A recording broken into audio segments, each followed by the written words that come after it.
जय हिंद मित्रों, हमारे YouTube चैनल स्टडी विद शरण इसमें आपका स्वागत है। आज हम इतिहास के 3 छोटे टॉपिक को लेकर के आए हैं आपके साथ सामने, जैसे प्लासी का युद्ध, बक्सर का युद्ध और बंगाल में द्वैत शासन व्यवस्था। तीनों एक दूसरे से जुड़े हुए हैं और एक क्रम से हुए हैं बंगाल की घटनाओं में। इन्होंने बंगाल में एक नई व्यवस्था के प्रारंभ और भारत में ही पूरे भारत में एक नई व्यवस्था के प्रारंभ होने का बीज यहाँ छुपा है। अंग्रेज़ों के प्रभुता का जन्म यहीं से होता है। इसी के अलावा जो शोषण की जो तकनीक है, भारत के शोषण के, भारत को घायल करने की, भारत को गुलाम बनाने की तकनीक है, यहीं से शुरू होती है। तो सारी चीज़ें चूँकि यहीं शुरू होती है, इसलिए इसको बताना बहुत ज़रूरी था। इसको हमने 3 बिंदुओं में बांटा है, तीनों छोटे छोटे बिंदु हैं। सबसे पहले प्लासी का युद्ध देखते हैं। इसमें देखो पहला है प्लासी का युद्ध। प्लासी का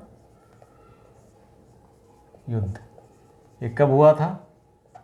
ये हुआ था 23 जून, तिथि पूछी गई है, 1757 को।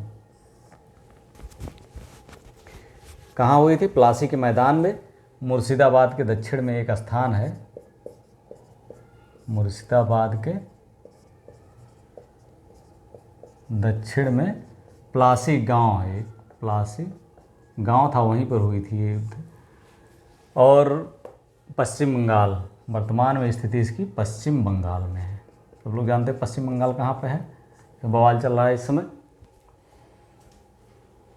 इसकी थोड़ी सी हम पृष्ठभूमि में जाते हैं। प्लासी का युद्ध हुआ क्यों था?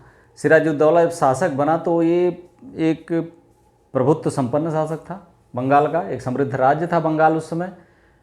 यहाँ तक कि मुग़ल जो शासक थे ये भी यहाँ से जो राजस्व जाता था उसका मुंह देखते रहते थे, कब आए, कब उनका खर्चा चले। ये हाल हो गया था। वहाँ के रसोई का चूल्हा लगभग यहीं से जलता था, बंगाल के राजस्व से। तो लेकिन यह है कि जो सिराजुद्दौला था ये स्वतंत्र शासक था, लगभग स्वतंत्र हो गया था, क्योंकि मुग़ल बादशाह कमज़ोर थे। वो उनकी इतनी क्षमता नहीं रह गई थी इस समय तक कि पूरे भारत को कंट्रोल कर पाएँ। वो अपना राज्य ही नहीं कंट्रोल कर पा रहे थे, अपना आसपास नहीं कंट्रोल कर पा रहे थे। तो प्लासी के युद्ध के पहले जो है सिराजुद्दौला, चूँकि अंग्रेज़ पहले वहाँ आ चुके थे, अंग्रेज़ थे पहले से, उन्होंने कलकत्ता में किलेबंदी शुरू कर दी। तो भाई और कंपनियाँ थी, फ्रेंच भी थे, डच भी थे, सारे थे वहाँ पे। तो सब लोगों ने विरोध किया, इसका शिकायत की। तो जाहिर सी बात है, प्रभु बिना राजा से पूछे उसके राज्य में ही आप कुछ अलग करोगे तो मना तो करेगा ही। मना किया, नहीं माने अंग्रेज़। अब जब नहीं माने तो इसने जो है अटैक कर दिया कलकत्ता पर। अब कलकत्ता पे अटैक जब किया तो ये सब छोड़ के भागे। कुछ लोग पकड़े गए, उनको पकड़ करके उसी गर्मी जून के महीने में एक छोटे से कमरे में बंद कर दिए गए 146 लोगों को, जिसमें सुबह तक 23 बचे, 123 मर गए। जेड एच हालवेल इसमें बचने वालों में थे। उन्होंने एक कहानी गढ़ी, इसको पूरी ब्लैक होल की घटना इसे कहते हैं। तो ब्लैक होल की कहानी गढ़ी और उन्होंने बाद में भारतीय राजाओं को या बंगाल के नवाब को, भारतीय पद्धति को, यहाँ के मानवता को शर्मसार करने के लिए इस कहानी का बार बार उन्होंने उपयोग किया। कितनी सही कितनी गलत कहीं मिलता नहीं है, केवल उनके द्वारा लिखी गई घटना के आधार पर इसको लिखा गया। सब अंग्रेज़ गए, फुल्टा में उन्होंने शरण ली। एक द्वीप था बंगाली खाड़ी में, फुल्टा में शरण ली। वहाँ बहुत सारे मच्छर, मतलब बीमारी घर था, वो वेट करने लगे। मद्रास से सहयोग आने का, क्लाइव वहाँ पर था, उसमें कलर के पद पर था। वो आया, उसने रणनीति बनाई। चूँकि वहाँ सफल हो चुका था वो क्लाइव, पहले कलर के पद पे था। अब वो सेनापति के रूप में बंगाल में आया और पूरा ले करके यहाँ पहुँचा। अब यहाँ आने के बाद युद्ध करने के लिए उसने सबसे पहले कूटनीति का सहारा लिया। पहले उसने सेनापति था उस समय मीर जाफ़र। सिराजुद्दौला का सेनापति कौन था? मीर जाफ़र। इसको मिला लिया। राय दुर्लभ, इसको मिला लिया, वहाँ का रसूखदार आदमी था। इसके अलावा जगत सेठ था, कलकत्ता का सबसे बड़ा बैंकर, धनी। इन तीनों को मिलाया। और एक और सेनापति था, यार लतीफ़ खां। यार लतीफ़ खां, इनको मिला लिया इसने अपने में। क्लाइव ने, किसने मिलाया?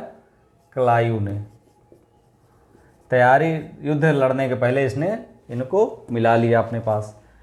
और मिलाया कैसे? सबको कुछ न कुछ लालच दिया, इनको कहा तुम्हें हम नवाब बना देंगे, बंगाल का नवाब हम मीर जाफ़र को बना देंगे, तुम मेरे साथ रहो। अब 23 जून 1757 को जब प्लासी के मैदान में आमने सामने सेनाएं पहुंची तो अपने सेना के साथ सेनापति मीर जाफ़र, राय दुर्लभ और यार लतीफ़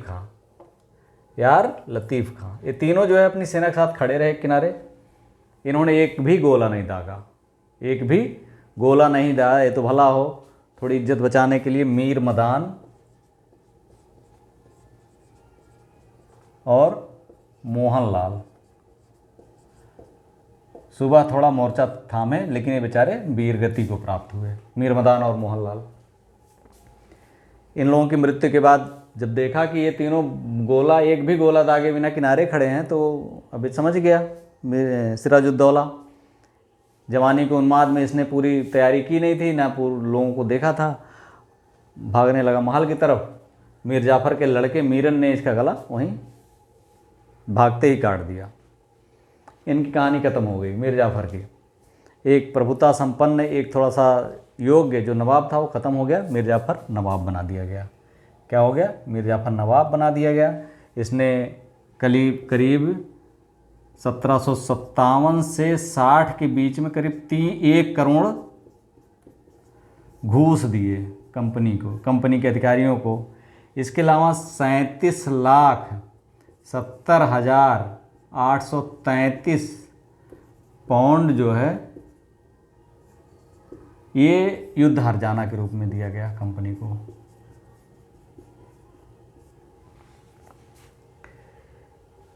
इतना देने के बाद अब ये महोदय नवाब बने। अब नवाब बनने के बाद जो ही ये समझ लीजिए कि खजाने में जिसको पैसा कम पड़ता, जिस अधिकारी को जाता, खजाने में हाथ डालता और निकाल लेता। छोटा अधिकारी, बड़ा अधिकारी जो भी जाता, खजाने में हाथ डालो निकालो, ये हालत हो गई। इनकी बहुत दिन तक चलने वाली नहीं थी। बाद में जब ये उसकी मांग, अंग्रेज़ों की मांग पूरा करने में असमर्थ हो गए, तो फिर अगली घटना घटी बक्सर के युद्ध की। यहाँ पर जो ये हारने वाली घटना थी, इसको हारने के लिए सब लोग जानते हैं कि ये कूटनीति से जीती गई युद्ध लड़ा ही नहीं गया था। किससे जीता गया? कूटनीति से। इसको कूटनीति से जीता गया था इस युद्ध को। इस युद्ध ने एक लालसा जगाई और जो क्लाइव डुप्ले ने जो चाबी दक्षिण में खोजने का प्रयास किया, संरक्षण दे करके, वहाँ के राजनीति में हस्तक्षेप करके, वहाँ नहीं मिली, लेकिन क्लाइव ने बंगाल में खोजा और उसे यहाँ पर मिल गया। वो चाबी प्लासी के युद्ध के बाद और अच्छे तरीके से उसके हाथ में आ गई। अब वो आराम से उस तिजोरी का ताला, भारत की जो समृद्धि की तिजोरी का ताला था, उस ताले को खोजने का रास्ता, उसने ताले को खोला और उसने तहखाने का रास्ता प्राप्त कर लिया जहाँ सारी तिजोरियाँ रखी हुई थी। इस तरह से कह सकते हैं। ये हो गया प्लासी के युद्ध की बात। प्लासी के युद्ध में के बाद जो है दूसरा जो युद्ध होता है बक्सर का युद्ध। बक्सर का युद्ध ये भी 7 साल बाद होता। 1757 में हुआ था, 1764 में होता। ठीक, ये 23 जून को हुआ था, ये 22 अक्टूबर को होता। एक दिन 22 अक्टूबर 1764 को बक्सर का युद्ध होता। यहाँ पर हमने बताया मीर जाफ़र नवाब बन गया था, पूरा नहीं कर पाया। इसके दामाद मीर कासिम को, इसका लड़का पहले मर गया था, तो इसके दामाद मीर कासिम को नवाब बना दिया गया। ठीक, अब मीर कासिम शुरू में तो जब नवाब बना, खुशी में इसने भी खूब लुटाया, भैया तुम भी ले लो, तुम भी ले लो, तुम भी ले लो। जितने अधिकारी सम्मिलित थे सबको दिया इसने, चूँकि नवाब बनाए थे इसको। लेकिन देखा कि इनकी डिमांड बढ़ती जा रही थी, इसने जो है अपने को हस्तक्षेप से बचाने के लिए अपनी राजधानी मुर्शिदाबाद से मुंगेर कर दी। मुर्शिदाबाद से कहाँ ले आया? मुंगेर। मुंगेर बिहार में है, जानते ही हैं, कि थोड़ा अंग्रेज़ों का हस्तक्षेप कम हो। एक दस्तक थी जिसके प्रयोग से अंग्रेज के जो कंपनी के अधिकारी होते थे वो महसूल उनको नहीं देना पड़ता था और वो व्यापार करते थे बिना चुंगी दिए। उनको चुंगी नहीं देना पड़ता था राजा को या नवाब को, और इनको चुंगी देना पड़ता था। जो नवाब की प्रजा थी उनको चुंगी देना पड़ता था व्यापार के लिए। अंग्रेज़ों को दस्तक का प्रयोग करके वो एक दूसरे को दस्तक दे देते थे, अपना प्रयोग करके वो चुंगी नहीं देते थे। अब प्रॉब्लम ये हो गई कि नवाब की जो प्रजा है वो भी उनसे दस्तक खरीदती थी तब जाके व्यापार करती थी। उसका दिक्कत हो गई। अब एक ही जो उसकी वास्तविक प्रजा थी जिसको छूट मिलनी चाहिए थी वो तो कर देती थी, और जो बाहर से आए हुए थे जिनको कर देना चाहिए था वो छूट ले घूम रहे थे। तो इसके समझ में इसने मना किया, नहीं माने सब। तो इसकी समझ में आया, इसने सबको चुंगी फ्री कर दिया। क्या? चुंगी मुक्त कर दिया। लो भैया, जब हमें घाटा है सुना तो पूरा हम हमारी मुवक्किल हमारी जनता अगर कर रही है तो हम सबको चुंगी मुक्त कर देते हैं, कोई चुंगी नहीं देगा। अब इससे अंग्रेज़ों को कोई नुकसान नहीं था, लेकिन इन व्यापारियों को फ़ायदा हो गया। इनके माल अब कंपटीशन में आ गए उनके, अंग्रेज़ों के। अब अंग्रेज़ जो है चिढ़े बहुत तेज़, और चिढ़ने के बाद ये समस्याएं शुरू हुई और बक्सर के युद्ध की पृष्ठभूमि बन गई। उन्होंने मीर कासिम को हटा दिया 1764 में, मीर जाफ़र को फिर बनाया। इसने फिर उनको कृतार्थ किया पैसा वैसा दे करके। कृतार्थ करने के बाद 22 अक्टूबर 1764 को बनारस के पूर्व में बक्सर नामक स्थान पे दोनों सेनाएं आमने सामने भिड़ी। लेकिन अब की बार सेनाएं अलग थी। एक तो मीर कासिम की सेना थी, मीर कासिम था, ये बंगाल का नवाब पहले था, अब इस समय जो हो गया था। कभी कभी एक प्रश्न आता है कि जब बक्सर का युद्ध हुआ था तो बंगाल का नवाब कौन था? तो बंगाल का नवाब उस समय कौन था? मीर जाफ़र था, क्योंकि उसको हटा करके मीर जाफ़र को बना दिया गया था। तो मीर कासिम प्लस शुजाउद्दौला, ये था अवध का नवाब। और तीसरा था मुगल बादशाह। कौन सा? शाह आलम। इन तीनों का यानी नंबर 1, नंबर 2, नंबर 3, इन तीनों की संयुक्त सेना, इन तीनों का गठबंधन तैयार था लड़ने के लिए।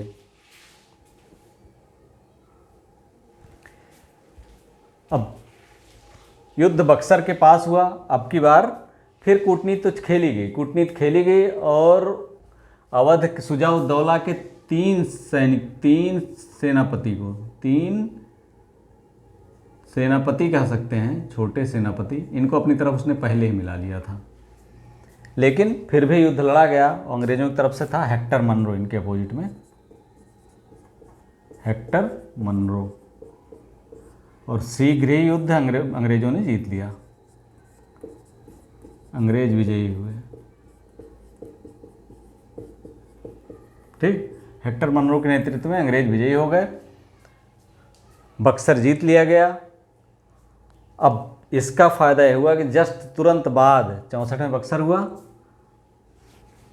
इसके बाद जो स्थितियां बनी, मीर कासिम तो बेगाना हो गया, शाह आलम चूँकि मुग़ल बादशाह था ये भी हारा। अब पूरा साम्राज्य उसके पैरों में आ गया। बादशाह हार गया तो पूरा साम्राज्य उसके पैरों में आ गया। शुजाउद्दौला जो अवध का एक समृद्ध प्रांत था ये हारा, तो ये भी उसका अधीन हो गया, और बंगाल तो था ही। अब इसने क्या किया कि 1765 में एक संधि की, इलाहाबाद की संधि।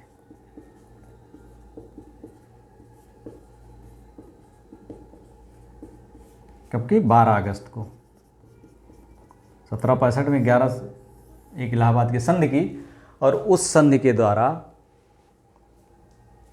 बंगाल बिहार उड़ीसा की, नंबर 1 पर बंगाल बिहार उड़ीसा की जंगबंदारी प्राप्त की। दीवानी बंगाल प्लस बिहार पर उड़ीसा की दीवानी प्राप्त की। ठीक है। दूसरा, इसको पेंशन दे दिया 26 लाख, इसको दूसरे नंबर पर 26 लाख पेंशन, यानी पेंशन याफ्ता हो गया मुगल बादशाह शाह आलम।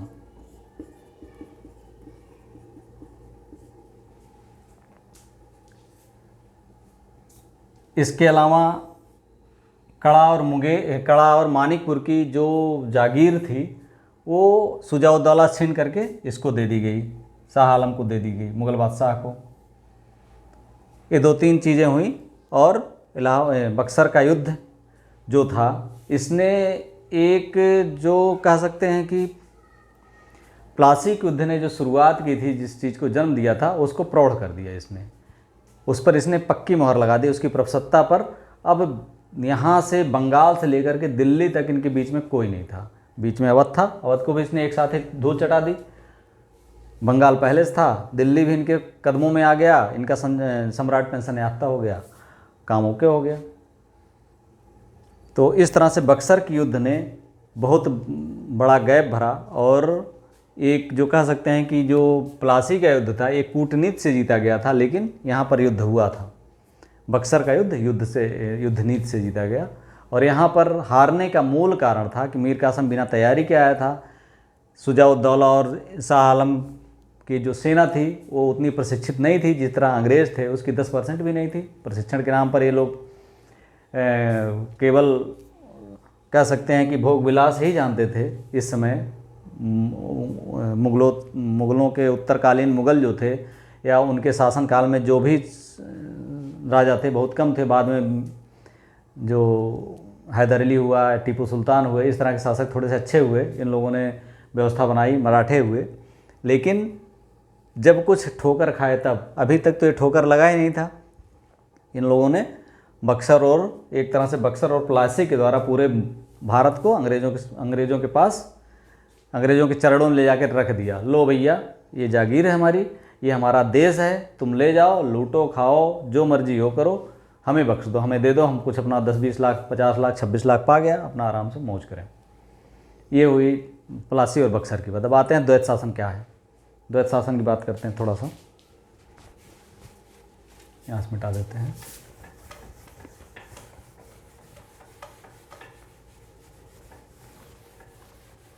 द्वैत शासन की ज़रूरत क्यों पड़ी अंग्रेज़ों को, और द्वैत शासन क्या है, इसकी ज़रूरत अंग्रेज़ों को क्यों पड़ी, 2 चीज़ें हम देखेंगे इसमें। और इसके क्या नुकसान हुए भारत के या बंगाल को, भारत को। बंगाल में द्वैत शासन, बंगाल में द्वैत शासन, ठीक। द्वैत शासन मतलब द्विआर्की, मतलब होता है दो लोगों का शासन, एक ही जगह पर 2 लोगों का शासन होना। द्वैत शासन मतलब यही होता है कि एक जगह पर 2 लोगों का शासन होना। उसके समय में था, आप कनिष्क के समय में अगर देखेंगे तो उसमें द्वैत शासन व्यवस्था थी राज्यों में। लेकिन यहाँ पर मामला दूसरा था। हुआ ये कि जब इलाहाबाद की संधि हुई 1765 में, और जस्ट 16 अगस्त को 16 अगस्त को इलाहाबाद दूसरी संधि शाह आलम शुजाउद्दौला के साथ की गई। दोनों में जो मुख्य चीज़ें हुई, नंबर 1 पर बंगाल, बिहार, उड़ीसा की जमीन दीवानी नहीं मिल गई। उड़ीसा की दीवानी, और 53 लाख के बदले, ये 26 लाख जो दिए थे उसके बदले मिला, 26 लाख शाह आलम को दिए थे, और 53 लाख के बदले निजामत का अधिकार मिल गया। यानी अब ये बंगाल बिहार के सूबेदार भी ये था, और क्या था, दीवानी। और दोनों द्वैत शासन मतलब होता था कि किसी राज्य में, मान लिया कोई राज्य है मान लिया, तो राज्य में 2 चीज़ें होती थी। एक तो वित्त होता था, और एक होता था प्रशासन। प्रशासन में सैनिक प्रशासन, न्याय व्यवस्था, और ये वित्त व्यवस्था। इसमें लगान उगाही हो गया, लोगों को रखना हो गया। तो ये दोनों चीज़ें, जैसे किसी अधिकारी की नियुक्ति हो गई, वित्त वसूली हो गई, सारी चीज़ें आती थी। तो अगर इन दोनों को, ये दोनों अलग अलग लोगों के पास होते थे। ये सूबेदार के पास होता था और ये दीवान के पास होता था। दोनों एक दूसरे को देखते थे, कंट्रोल भी करते थे, दीवान और सूबेदार। अब हुआ ये कि कंपनी को मिल तो गए दोनों अधिकार, सूबेदारी का भी मिल गया, दीवानी का भी मिल गया, लेकिन इसने इसको चलाने का काम किया, भारतीयों को रख दिया, यानी उप सूबेदार भारतीय बना के नजमुद्दौला को, जो उनका लड़का था मीर जाफर का, नजमुद्दौला बहुत छोटा था, इसको उन्होंने सूबेदार बना दिया और उप दीवान, एक को उप दीवान बना दिया। अब ये हो गया कि जैसे प्रशासन चलाना भारतीय जो नियुक्त थे सूबेदार दीवान, इनकी जिम्मेदारी हो गई, जो भी सूबेदार था जो भी दीवान था। लेकिन वास्तविक अधिकार किसके पास था? अंग्रेज़ों के पास था। इसके नियुक्ति सारे अंग्रेज करते थे, किसको दीवान बनाना है, किसको वित्त अधिकारी बनाना है, किसको पुलिस बनाना है, किसको दरोगा बनाना है, वो सब उसके पास था। प्रशासन करना इनकी जिम्मेदारी थी, लेकिन इनके पास कोई पावर नहीं था, यानी इनके पास क्या था? अधिकार विहीन उत्तरदायित्व। इनके पास था अधिकार विहीन उत्तरदायित्व। जो यहाँ के नवाब के रूप में नियुक्त हुए सब नवाब उप नवाब, इनके पास अधिकार विहीन उत्तरदायित्व था, लेकिन अधिकार नहीं था। और अंग्रेज़ों के पास क्या था? इनके पास अधिकार विहीन उत्तरदायित्व था और इनके पास उत्तरदायित्व विहीन अधिकार था। अंग्रेज़ों के पास क्या था?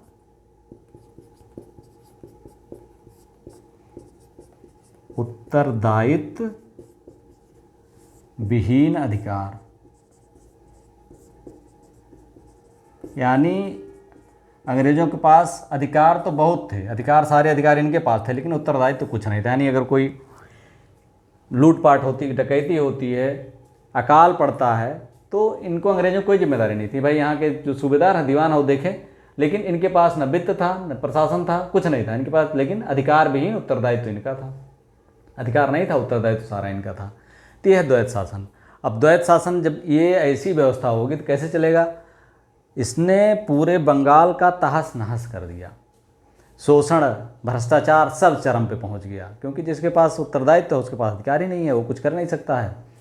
और जिसके पास उत्तरदायित्व है जिसके पास अधिकार है, वो उत्तरदायित्व उसका कुछ है ही नहीं है। तहस नहस हो गया। 1770 में अकाल पड़ा बंगाल में, 1 करोड़ लोग मारे गए।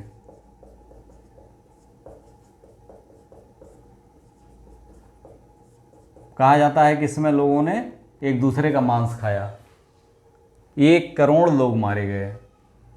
1767 से 1766 और 1767 के बीच में जो उगाही हुई 2 करोड़ 24 लाख से 2 करोड़ 24 लाख